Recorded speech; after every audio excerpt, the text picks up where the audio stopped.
Hello दोस्तों, welcome my YouTube channel. दोस्तों, आज आप सबके लेकर आए हैं यूपी ट्रिपल एससी के लिए कंप्यूटर के प्रैक्टिस सेट। तो दोस्तों, इसमें आज हम सब कवर करेंगे 20 वेरी मोस्ट इम्पॉर्टेंट क्वेश्चन। तो दोस्तों, आज का लेवल बहुत अच्छा लेवल रखा गया है। और ये सेशन स्टार्ट करने से पहले आपको एक सूचना दे दें कि यदि आप यूपी ट्रिपल एससी के किसी भी एग्ज़ाम की तैयारी कर रहे हैं तो यूपी जीके और कंप्यूटर के नोट्स के लिए आप सब डिस्क्रिप्शन बॉक्स या चैनल के होम पेज पर जाएंगे, वहाँ पर कॉन्टेक्ट नंबर होगा, आप वहाँ से संपर्क कर सकते हैं। ठीक है, और अपनी तैयारी को बेहतर कर सकते हैं। यदि आप सबकी तैयारी एकदम बेस्ट है तो आप सब पढ़ेंगे जब नोट्स है तो उससे ज़रूर कुछ ना कुछ आप सबको लाभ तो ज़रूर होगा, क्योंकि इतना डीप में सब नोट्स से लिखा गया है, आप सबको बहुत फ़ायदा करेगा। ठीक है, 2-4 नंबर अगर बढ़ जाते हैं नोट से तो इससे अच्छा और क्या हो सकता है। ठीक है, तो जूनियर असिस्टेंट के लिए तो ज़्यादा ही उपयोग करता है। तो जो भी स्टूडेंट्स नोट्स लिए हैं, पढ़ रहे हैं, वो सब अपनी प्रतिक्रिया ज़रूर बताएं, है ना, कैसा है नोट्स है इसके बारे में ज़रूर बताएं। ठीक है, अब चलते हैं आपके सेशन की तरफ। पहला स्टेटमेंट है कि मल्टी कोर प्रोसेसर में प्रत्येक कोर स्वतंत्र रूप से मल्टीटास्किंग कर सकता है। बात सही है, लेकिन सभी कोर एक ही कैश मेमोरी साझा करते हैं। ठीक है, पहला तो सही है। कह रहा कि मल्टी कोर प्रोसेसर की परफॉर्मेंस हमेशा उसकी कोर की संख्या के समानुपाती नहीं होती, ये भी बात सही है। तो देखिए, दोनों स्टेटमेंट क्या सही है। अब ऑप्शन के अनुसार चेक करेंगे कि ऑप्शन क्या बनता है। ठीक है, तो केवल एक सही, ए भी गलत, ए भी गलत, दोनों सही है। और व्याख्या करता नहीं, व्याख्या नहीं करता, अलग अलग स्वतंत्र स्टेटमेंट है ना। तो दोनों सही है, लेकिन कथन 2 कथन 1 की सही व्याख्या नहीं करता। देखिए, कथन 2 कथन 1 की सही व्याख्या नहीं करता, तो ये आपका एकदम करेक्ट है। ठीक है, इस प्रकार के क्वेश्चन यदि आप करते हैं ना तो आप सबको डीप में नॉलेज होना चाहिए। देखिए, कथन 1 सही है। जब आप सब ये PDF पढ़ेंगे ना, इसके PDF के लिए आप सब टेलीग्राम से आप सब जुड़ जाइए। ठीक है, वहाँ पर लिंक होगा चैनल के होम पेज पर। तो इस प्रकार से आप सबका लिखा गया है सब, मतलब डिटेल्स में, ताकि आप सब जब स्वयं अकेले पढ़ें PDF को तो आप सबको एकदम सेम समझ में आ जाए, है ना, कहीं कन्फ्यूजन ना हो। देखिए, कथन 1 सही है, लेकिन आंशिक रूप से, है ना। अधिकांश मल्टी कोर प्रोसेसर एक साझा कैश, है ना, आप जानते हैं L1 L2 L3 क्या होता है, कैश मेमोरी होता है ना। और प्रत्येक कोर के लिए अलग अलग, है ना, जैसे L1 और L2 कैश रखते हैं। सभी कोर स्वतंत्र रूप से मल्टीटास्क कर सकते हैं। ठीक है, कथन 2 सही है, क्योंकि प्रोसेसर की परफॉर्मेंस केवल कोर की संख्या पर निर्भर नहीं करती है ना। ये threads, clock speed, cash architecture और सॉफ्टवेयर ऑप्टिमाइजेशन पर भी निर्भर करती है। ठीक है, तो जब ऐसे आप सब एक्सप्लेन पढ़ेंगे ना तो आप सबको और अच्छे समझ में आएगा। क्वेश्चन नंबर 2 कह रहा कि TCP प्रो एक मिनट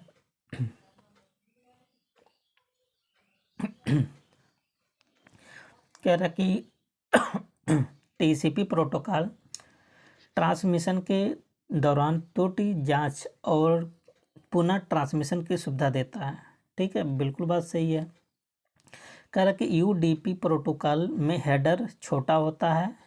ठीक है, क्योंकि यह डेटा डिलीवरी की विश्वसनीयता सुनिश्चित करता नहीं। देखिए, यहाँ जो है ना, ये विश्वसनीयता नहीं होता है। ठीक है, TCP ज़्यादा विश्वसनीय होता है। ठीक, UDP मतलब यूजर डेटाग्राम प्रोटोकॉल, तो ये ज़्यादा विश्वसनीय नहीं होता है। तो दूसरा गलत और पहला सही, तो डी ऑप्शन पर देखिए, कथन 1 सही है और कथन 2 क्या है, गलत है। ठीक है, आगे क्या है कि TCP एक कनेक्शन ओरिएंटेड होता है, बहुत इंपॉर्टेंट है, जो डेटा डिलीवरी की विश्वसनीयता सुनिश्चित करता है, गारंटी देता है ना। और इसमें एरर चेकिंग और रिकवरी फीचर्स शामिल होते हैं, किसमें, UDP में। ठीक है, सॉरी, TCP में। जबकि UDP एक कनेक्शन लेस ओरिएंटेड प्रोटोकॉल होता है और इसका हेडर छोटा होता है, क्योंकि ये न्यूनतम नियंत्रण जानकारी रखता है। लेकिन कथन जो 2 है गलत है ना, क्योंकि कि जो UDP है ना, डेटा की विश्वसनीयता सुनिश्चित, यहाँ देखिए मिस्टेक हो गया। UDP जो है यहाँ TCP रहना चाहिए, यहाँ देखिए मिस्टेक हो गया, यहाँ TCP होना चाहिए, ठीक है। डेटा की विश्वसनीयता की सुनिश्चित करता है, जबकि UDP में कोई डेटा की विश्वसनीयता की गारंटी नहीं होता है, ठीक है। यहाँ थोड़ा मिस्टेक हो गया है। क्वेश्चन नंबर 3 कह रहा है कि वर्चुअल मेमोरी केवल रैम के उपयोग को सीमित करने के लिए बनाई गई है, क्या बात सही है। और कह रहा है कि वर्चुअल मेमोरी हार्ड डिस्क के एक हिस्से का उपयोग करती है जिसे बड़े प्रोग्राम में चल सकते हैं, बिल्कुल बात सही है। देखिए वर्चुअल मेमोरी क्या होता है, जब आप सबका जैसे रैम जब फुल हो जाता है ना, तो आप सब सेकेंडरी स्टोरेज का कुछ पार्ट यूज करने लगते हैं ना, तो उसको हम क्या बोलते हैं, वर्चुअल मेमोरी बोलते हैं, ठीक है। तो दूसरा तो स्टेटमेंट सही है, ठीक, दूसरा क्या सही है। वर्चुअल मेमोरी केवल रैम के उपयोग को सीमित करने के लिए बनाई जाती है, क्या ऐसी बात है क्या कि इसके माध्यम से आप रैम को सीमित कर सकते हैं, नहीं कर सकते ना, तो केवल दूसरा आपका सही है, ठीक है, पहला गलत है, ठीक है। देखिए पहला क्यों गलत है कि पहला कथन गलत है क्योंकि वर्चुअल मेमोरी का उद्देश्य रैम को सीमित करना नहीं होता है, ठीक है, बल्कि रैम की सीमाओं को वर्क अराउंड करना है। मतलब जैसे आप सबका जो रैम फिल हो जाता है ना, तो उसकी क्षमता को बढ़ाने के लिए वर्चुअल मेमोरी यूज होता है, ठीक है। और कथन तो सही है, क्यों सही है, क्योंकि वर्चुअल मेमोरी हार्ड डिस्क के एक भाग होता है ना, जिसको पेजिंग फाइल या स्वेप स्पेस का उपयोग करके अधिक मेमोरी की सुविधा प्रदान करते हैं, ठीक है। क्वेश्चन नंबर 4 कह रहा है कि AI में उपयोग होने वाले न्यूरल नेटवर्क्स जिसे बोलते हैं ह्यूमन ब्रेन किस समान संरचना पर आधारित होती है, बिल्कुल बात सही है ना। आर्टिफिशियल न्यूरल नेटवर्क जिसे बोलते ANN, कभी इसका पूरा नाम पूछ लेता है, आर्टिफिशियल न्यूरल नेटवर्क में प्रत्येक नोड केवल एक इनपुट और एक आउटपुट जोड़ा जाता है, नहीं, एक इनपुट केवल एक आउटपुट नहीं होता है, ठीक है। तो केवल पहला सही है, ठीक है, तो यहाँ पर पहला ऑप्शन भी सही कर सकते हैं, ठीक है। और देख सकते हैं कौन सा होगा, या आप सब कर सकते हैं ऑप्शन डी कर सकते हैं, सबसे अच्छा ना, पहला सही है दूसरा गलत, इसमें दोनों एक साथ कर दिया, सबसे अच्छा ऑप्शन यही है, ठीक है। तो देख सकते हैं आप सब कि कथन एक सही, क्योंकि ANN का पूरा नाम आर्टिफिशियल न्यूरल नेटवर्क की संरचना इंसानी मस्तिष्क में पाए जाने वाले न्यूरॉन्स से प्रेरित होते हैं, ठीक है।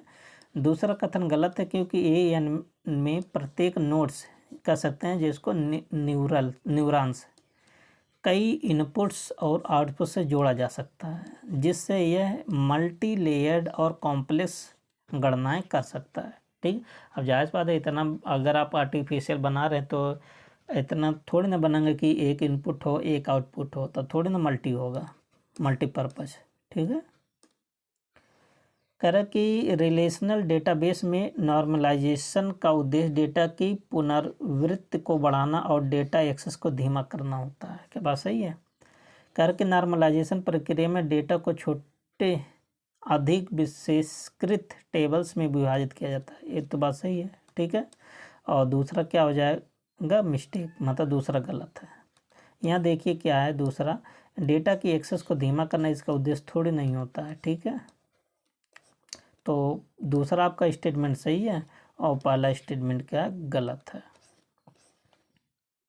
तो आप सब यहाँ देख सकते हैं कि पहला गलत है, क्यों गलत है, क्योंकि नॉर्मलाइजेशन का उद्देश्य डेटा की पुनरावृत्ति को कम करना होता है, जिससे डेटा इंटीग्रेटेड बनी रहती है। और कथन 2 सही है क्योंकि नॉर्मलाइजेशन। अगला क्वेश्चन क्या है, क्वेश्चन नंबर 6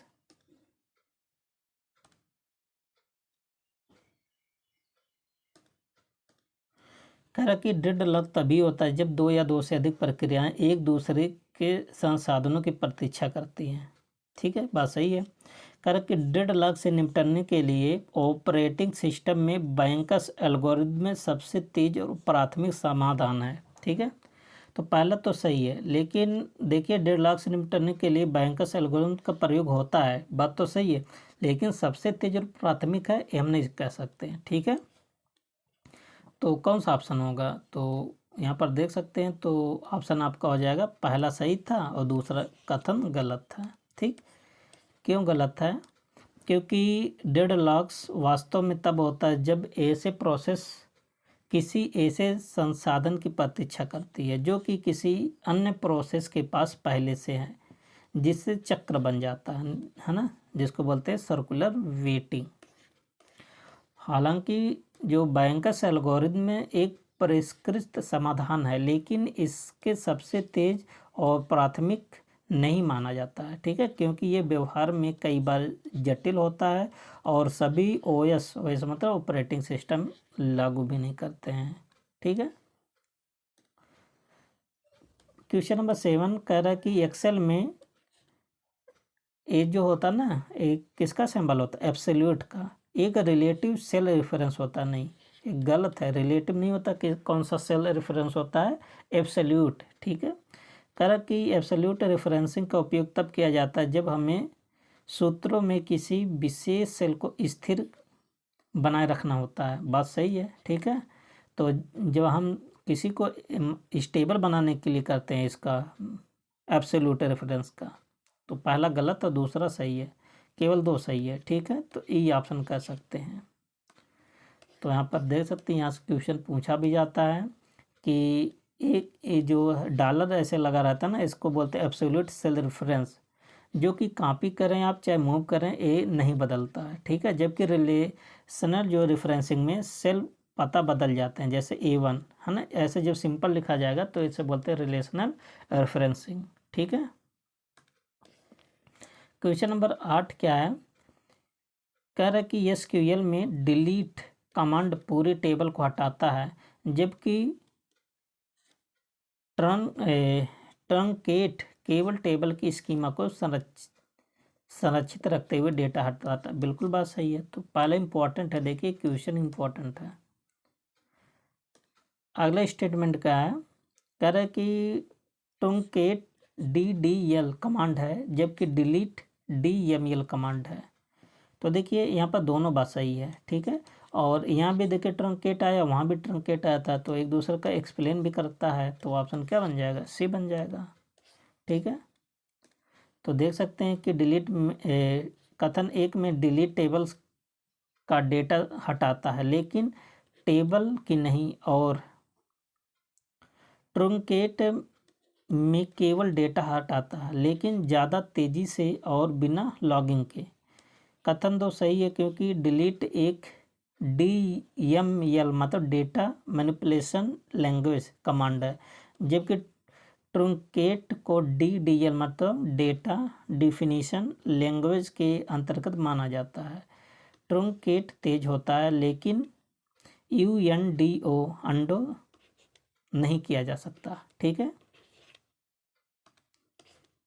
क्वेश्चन नंबर 9 पहला स्टेटमेंट है, कह रहा कि फायरवॉल एक नेटवर्क सिक्योरिटी सिस्टम होता है जो केवल सॉफ्टवेयर के रूप में ही काम करता नहीं। फायरवॉल जो होता है ना, सॉफ्टवेयर और हार्डवेयर दोनों हो सकता है। फायरवॉल अनधिकृत एक्सेस को रोकने के लिए इनफॉर्मिंग और आउटगोइंग ट्रैफिक की निगरानी करता है, ये बात सही है ना। तो केवल दूसरा सही है, और देख सकते हैं इससे अच्छा अगर ऑप्शन मिल जाए ई ऑप्शन, पहला आपका गलत है और दूसरा सही है, एक ही ऑप्शन में दोनों दे दिया तो आप इसी को लगाएंगे, ठीक है। फायरवॉल एक हार्डवेयर और सॉफ्टवेयर दोनों रूपों में पाया जाता है, और ये नेटवर्क पर आने वाले ट्रैफिक को नियमों के अनुसार फिल्टर का काम करता है ना। क्वेश्चन नंबर 10 कह रहा कि मशीन लर्निंग एक प्रक्रिया जिसमें मशीन बिना किसी स्पष्ट प्रोग्राम के स्वयं निर्णय ले सकती है। क्या बात सही है? देखिए मशीन लर्निंग एक प्रक्रिया जिसमें मशीन बिना किसी स्पष्ट प्रोग्रामिंग के स्वयं निर्णय, देखिए मशीन लर्निंग स्वयं निर्णय ले सकती है, बात तो सही है। और मशीन लर्निंग केवल सुपरवाइज नहीं, आप सबको बताए थे supervise, unsupervise, semi supervise, reinforcement है ना, कई प्रकार का होता है, 4 प्रकार का, मेन तो कितना होता है, 3 ही होता है, तो आधारित होती हैं। तो केवल कौन सा सही हो जाएगा, डी ऑप्शन, ठीक है। पहला आपका सही था और दूसरा आपका गलत था, ठीक है। अच्छा, आप सबके डाउट है नहीं आना चाहिए। देखिए मशीन लर्निंग एक प्रक्रिया है जिसमें मशीन बिना किसी स्पष्ट प्रोग्रामिंग के स्वयं के निर्णय ले सकती है। स्पष्ट प्रोग्रामिंग का मतलब नहीं कि ये अगर मशीन ही खराब हो तो कैसे स्वयं निर्णय लेगा, या डाटा अगर ना दिए तब कैसे, उस पर नहीं, ये स्वतंत्र की बात कर रहा है, ठीक है। तो जैसे आप यहाँ पर समझ सकते हैं कि मशीन लर्निंग एक तकनीक है जहाँ एल्गोरिदम डेटा से सीखकर निर्णय लेते हैं। ठीक है, एल्गोरिदम से।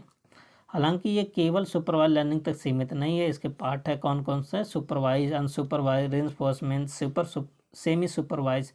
सेमी सुपरवाइज जो होता है ना, अनसुपरवाइज और सेमी सुपरवाइज का मिक्सर रूप होता है। ठीक है।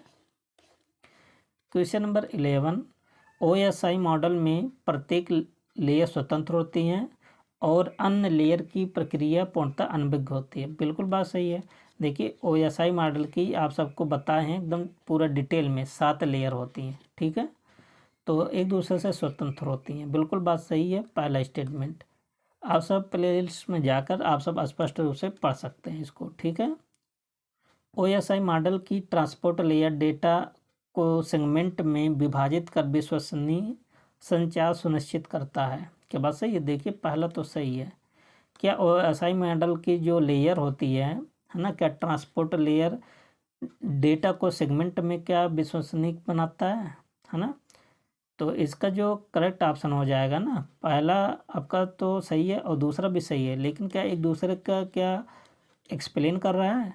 अभी आपको बताया था ना, जितने भी लेयर होते हैं सब स्वतंत्र होती है ना, तो डी ऑप्शन हो जाएगा। दोनों सही है, लेकिन कथन 2 कथन 1 की एक्सप्लेनेशन नहीं करता है। ठीक है।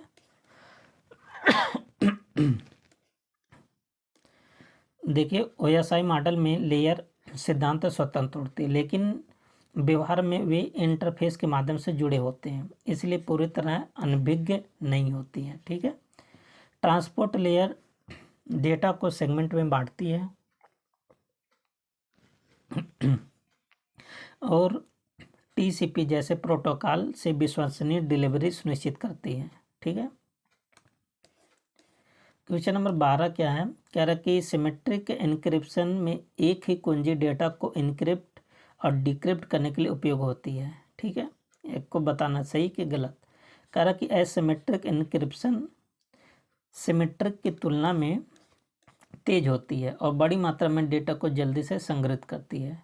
देखिए, तो पहला तो आपका स्टेटमेंट सही है। ठीक है, जो सिमेट्रिक इनक्रिप्शन होती है ना, एक ही कुंजी डेटा को इनक्रिप्ट और डिक्रिप्ट करने के लिए उपयोग होती है, लेकिन जो एसिमेट्रिक इनक्रिप्शन होता है ना, सिमेट्रिक की तुलना में तेज होता है। ये बात गलत है। ठीक है, तो केवल आप सबका हो जाएगा डी ऑप्शन, पहला सही है और दूसरा स्टेटमेंट गलत है।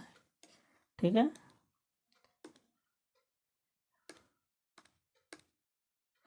तो आप सब देख सकते हैं कि एसिमेट्रिक इनक्रिप्शन है ना, जिसको बोलते हैं AES, जैसे AES एक ही कुंजी का उपयोग करता है जो तेज होता है और बड़े डेटा के लिए उपयुक्त होता है, जबकि एसिमेट्रिक इनक्रिप्शन जैसे RSA धीमा होता है ना, जबकि वहाँ स्टेटमेंट में कहा था तेज, क्योंकि इसमें 2 कीज होती है, एक तो पब्लिक प्लस प्राइवेट का उपयोग करता है। ठीक है, इसलिए दूसरा गलत है, क्योंकि एसिमेट्रिक इनक्रिप्शन सिमेट्रिक की अपेक्षा कम होता है, धीमा होता है। क्लाउड कंप्यूटिंग में SaaS मतलब software as a service model में उपयोगकर्ता को हार्डवेयर और OS का पूर्ण नियंत्रण करता है। क्या बात सही है? देखिए, सॉफ्टवेयर एज ए सर्विस में केवल ये सॉफ्टवेयर का प्रयोग करता है। ठीक है, हार्डवेयर का नहीं, तो पहला गलत है। PAS मतलब क्या होता है? PAS मॉडल में डेवलपर्स की एप्लीकेशन डेवलपमेंट के लिए प्लेटफॉर्म और टूल्स उपलब्ध कराए जाते हैं। ठीक है, तो PAS का मतलब क्या होता है? Platform as a service. तो बातें सही है ना, जैसे जो सॉफ्टवेयर डेवलपर्स होते हैं ना, उसको प्लेटफॉर्म्स और टूल्स उपलब्ध करवाता है कौन? पास, प्लेटफॉर्म एज ए सर्विस। तो दूसरा सही है और पहला क्या हो जाएगा? गलत हो जाएगा। ठीक है, तो देखिए SaaS का मतलब सॉफ्टवेयर एज ए सर्विस में यूजर्स केवल इन एप्लीकेशन यूज कर सकता है, हार्डवेयर या OS का कोई नियंत्रण नहीं होता है। PAS का मतलब platform as a service developers को ऐप डेवलपमेंट के लिए सर्वर, DB और रन टाइम आदि प्रोवाइड कराता है। ठीक है, ऐसे भी आप सबसे क्वेश्चन पूछ सकता है कि ऐप डेवलपर्स को सर्वर, DB, रन टाइम कौन प्रोवाइड करवाता है? तो आप बताएंगे पास, है ना। इसका पूरा नाम भी पूछता पेपर में। पेज रिप्लेसमेंट एल्गोरिथम का उपयोग तब होता है जब किसी प्रक्रिया को रैम से हटाकर दूसरे को लगाया जाता है। क्या बात सही है?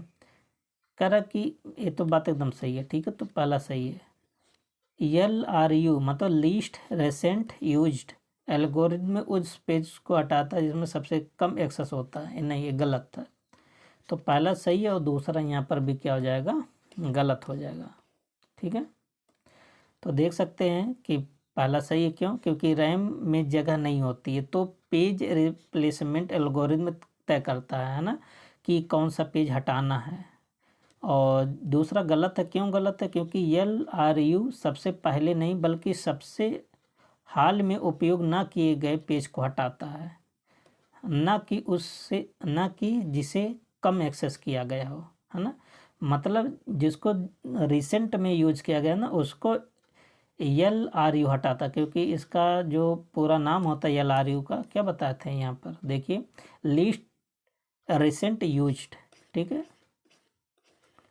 क्वेश्चन नंबर 18 दोस्तों, आज आप सबका क्वेश्चन जो लेवल है ना बहुत अच्छे लेवल का है। आप सब एक दो बार पढ़ लीजिए, वीडियो दो बार देखिए, और टेलीग्राम पर इसका PDF मिल जाएगा आप सबको, वहाँ से आप रिवीजन कर सकते हैं, ठीक है, आप सबको याद हो जाएगा। ज़रूरी नहीं है कि ऐसे आप सबको क्वेश्चन नहीं बनाए, यही क्वेश्चन उठा के दे दें। देखिए BPM तो लगभग स्टूडेंट ने 14-15 क्वेश्चन किए थे, ठीक है, मैसेज किए थे स्टूडेंट ने, बहुत अच्छा लगता है। तो आप सब भी ईमानदारी से पढ़िए, और जो जूनियर असिस्टेंट का पेपर लगा है, GTA का पेपर लगा है, आप सबका बहुत अच्छा होगा, ठीक है। देखिए कंपाइलर एक बार में पूरी कोड को फाइल को स्कैन करता है, जबकि इंटरप्रेटर लाइन दर लाइन, बिल्कुल बात सही है। कंपाइलर क्या करता है, एक ही बार में पूरे पेज को ट्रांसलेट कर देता है, जबकि interpreter line by line translate करता है। इंटरप्रेटर लैंग्वेज में रन टाइम एरर जल्दी पकड़ में आते हैं, लेकिन प्रदर्शन धीमा होता है, ठीक है। तो देखिए दोनों यहाँ पर स्टेटमेंट्स करेक्ट है, ठीक है, और उसका एक्सप्लेन भी कर रहा है, क्योंकि इंटरप्रेटर यहाँ भी है, ठीक है, तो वैसे भी पकड़ सकते हैं। देखिए कंपाइलर पूरे कोड को पहले स्कैन करता है और फिर एक साथ निष्पादन योग्य फॉर्म में बदलता है, जबकि इंटरप्रेटर क्या करता है, लाइन बाय लाइन या लाइन दर लाइन इसको क्या करता है, पढ़कर रन करता है। इसे इंटरप्रेटर भाषा में रन टाइम एरर तुरंत पता लगा सकते हैं, लेकिन इसकी गति क्या होती है, धीमी होती है, ठीक है। तो जायज़ बात है, कंपाइलर एक साथ पूरे को ट्रांसलेट करता है तो तेज़ हो गया, ये क्या करते हैं, लाइन बाय लाइन करता है तो जायज़ बात धीमा होगा। तो वैसा थोड़ा अपना भी लॉजिक लगा सकते हैं, ठीक है। IoT मतलब इंटरनेट ऑफ थिंग्स डिवाइसेस में हर डिवाइस के पास एक यूनिक IP एड्रेस होता है, और वे बिना नेटवर्क के भी आपस में डेटा को साझा कर सकते हैं। नहीं, ये बात गलत है, ठीक है। कह रहा कि IoT में एड्ज कंप्यूटिंग लेटेंसी को कम करने में सहायक होता है, क्योंकि ये डेटा प्रोसेसिंग को डिवाइस के पास ही एक्सेस करता है। बिल्कुल बात सही है, ठीक है। तो पहला क्या हो जाएगा, गलत, और दूसरा सही, तो दूसरा सही और पहला गलत, ठीक है। तो देख सकते हैं क्यों गलत है, क्योंकि हर IoT डिवाइस में यूनिक IP एड्रेस नहीं भी हो सकता है। कई बार प्राइवेट IP या NAT का प्रयोग होता है, ठीक है, और साथ ही नेटवर्क के बिना IoT डिवाइसेस सीमित स्थानीय कम्युनिकेशन कर सकते, लेकिन व्यापक डेटा ट्रांसफ़र नेटवर्क के लिए ज़रूरी है, ठीक है। मतलब थोड़ा बहुत कर सकते हैं, लेकिन आप जब व्यापक मात्रा में यूज करेंगे तो इसके लिए नेट तो होना चाहिए, ठीक है। और एड्ज कंप्यूटिंग लेटेंसी को कम करता है, जो कि बात एकदम करेक्ट है। ये पूछा जाता, बहुत इम्पोर्टेंट है क्वेश्चन सब। लाइनेक्स में CHMOD का मतलब चेंज मोड कमांड का उपयोग केवल सुपर यूजर ही कर सकता है। ये बात गलत है, केवल सुपर यूजर थोड़ी नहीं कर सकता, ठीक है। कह रहा कि चेंज मोड 755 कमांड में 7 का अर्थ है रीड राइट और एग्जीक्यूट परमिशन, बात सही है, तो दूसरा सही है और पहला क्या है, गलत है, ठीक है। देखिए कि पहला स्टेटमेंट क्यों गलत है, क्योंकि चेंज मोड कोई भी फाइल्स का ओनर उपयोग कर सकता है, सिर्फ सुपर यूजर ही नहीं, ठीक है। और जबकि कथन 2 में जो 7 का मतलब होता है फॉर रीड और टू राइट, है ना, और +1 क्या होता है एग्जीक्यूट। ये आप सब याद कर लीजिए। देखो 4 2 6 और 6 1 क्या हो गया 7, सभी परमिशन, ठीक है। क्वेश्चन नंबर 18 कह रहा कि कैसे मेमोरी मुख्यतः रोम का एक प्रकार होता है। सबसे पहले जो कैसे मेमोरी होता है रोम का नहीं होता बल्कि क्या होता है रैम का होता है, ठीक है। रजिस्टर मेमोरी सबसे तेज होता है, आप सबको हरदम बताते हैं ना, रजिस्टर मेमोरी अगर दिया तो रजिस्टर, नहीं तो कैसे मेमोरी, ठीक है। तो दूसरा सही है और पहला गलत है, ठीक है। और जायज़ बात है जो सबसे तेज होगा, जो अच्छा होगा प्रदर्शन करे वो महंगा होगा ही। कैसे मेमोरी रैम या स्टैटिक रैम या रैम आधारित होती है, ना कि रोम का, ठीक है। और रजिस्टर मेमोरी सबसे तेज और महंगा होता है क्योंकि वे सीपीयू में ही बने होते हैं। क्वेश्चन नंबर 19 कह रहा कि डेटा माइनिंग का उद्देश्य डेटा को स्टोर करना। सबसे पहले डेटा माइनिंग का मतलब ये नहीं होता कि डेटा को स्टोर करें, ये बात गलत है। डेटा को स्टोर करने के लिए क्या होता है वेयर हाउसिंग का प्रयोग होता है, ठीक है। तो पहला स्टेटमेंट गलत है। दूसरा स्टेटमेंट डेटा वेयर हाउसिंग और डेटा माइनिंग दो अलग अलग प्रक्रिया हैं जहाँ वेयर हाउसिंग में डेटा संग्रह और मिररिंग में विश्लेषण होता है, भी बात सही है, बहुत इंपॉर्टेंट है ना। तो केवल 2 सही है और पहला स्टेटमेंट गलत है, ठीक है। तो यहाँ पर अब देख सकते हैं पहला क्यों गलत है, क्योंकि डेटा को स्टोर का काम डेटा वेयर हाउस का होता है, जबकि डेटा माइनिंग का काम क्या होता है, जो डेटा छिपा होता है और जो जानकारी को निकालना, तो इसका काम होता है डेटा माइनिंग का काम होता है। ये जो कीवर्ड है ना, कीवर्ड आप सब याद कर लीजिए, पूछा जाता है कीवर्ड से। कह रहा है कि लिंक्ड एलोकेशन फाइल्स मेथड में हर फाइल्स एक फाइट का पूरा नाम याद होना चाहिए, file allocation tables entry maintain किया जाता है जिससे डायरेक्ट एक्सेस संभव है, बात सही है। Contiguous allocation fastest file access प्रदान करता है, लेकिन एक्सटर्नल फ्रेगमेंटेशन की समस्या होती है, क्या बात सही है। तो इसमें देखिए दूसरा सही था, सॉरी यहाँ पर हमने पहला सही कर दिया था ना, पहला यहाँ मिस्टेक था, ठीक है, इसको सही कर लीजिए, दूसरा केवल सही है, ठीक है। तो देख सकते हैं क्यों कि लिंक्ड एलोकेशन में डायरेक्ट एक्सेस संभव नहीं होता, इसीलिए पहला गलत था, ठीक है। कॉन्टिगस एलोकेशन फास्टेस्ट है क्योंकि ये डेटा को एक साथ होता है, लेकिन उसमें एक्सटर्नल फ्रेगमेंटेशन भी होता है, ठीक है। तो दोस्तों इस प्रकार से 20 क्वेश्चन कवर होते हैं ना, बहुत अच्छे लेवल के क्वेश्चन आज थे। और यदि आप नए हैं तो चैनल को सब्सक्राइब आप सब ज़रूर कर लें और अपने दोस्तों के साथ भी वीडियो को शेयर करें, ठीक है। अब मिलते हैं नेक्स्ट वीडियो में, तब तक के लिए best of luck, thank you and take care.